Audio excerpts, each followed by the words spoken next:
Pembangunan konektivitas digital dan talent digital telah diupayakan pemerintah melalui berbagai program.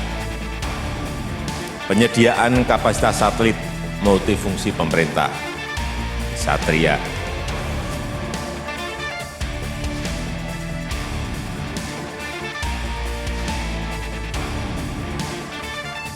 Pembangunan menara BTS.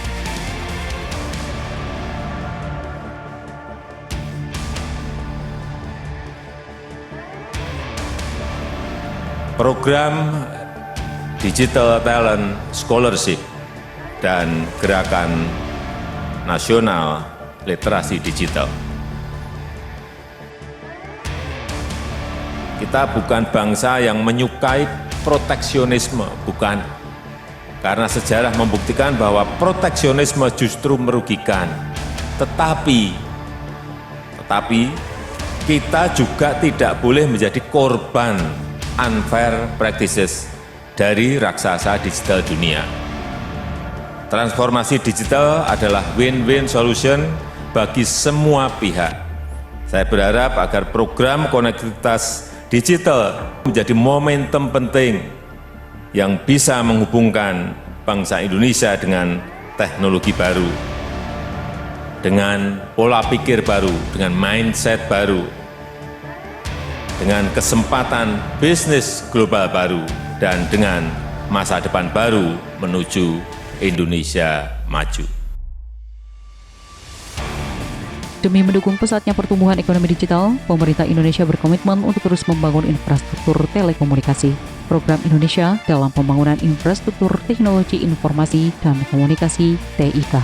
Pertama, Indonesia sudah menggelar kabel serat optik baik di darat maupun di laut total sepanjang 360.000 km. Selain itu, Kementerian juga merencanakan penggelaran kabel serat optik lagi sepanjang 12.000 km, terutama pada titik-titik yang belum tersambung, untuk memastikan semua jaringan terpasang dengan layak di seluruh negeri. Kedua, pemerintah sedang membangun setidaknya 2 satelit multifungsi untuk menambah kapasitas satelit dan mengaliri daerah yang belum terjangkau kabel serat optik. Dengan kapasitas 150 Kbps, satelit Satria 1 ditargetkan meluncur pada kuartal kedua 2023. Satelit lainnya, berupa satelit cadangan, juga berkapasitas 150 Kbps, dijadwalkan meluncur lebih awal, yaitu pada kuartal pertama 2023. Kedua satelit ini selain memenuhi kebutuhan Indonesia, juga akan bisa digunakan di kawasan Asia Tenggara. Sedangkan 2 satelit high throughput lainnya dengan total kapasitas 2 kali 150 Kbps juga telah direncanakan pembangunannya, sehingga dengan seluruh satelit tersebut, kapasitas satelit Indonesia bertambah menjadi 600 Kbps. Untuk diketahui, Indonesia saat ini menggunakan 9 satelit, namun total kapasitasnya hanya mencapai 50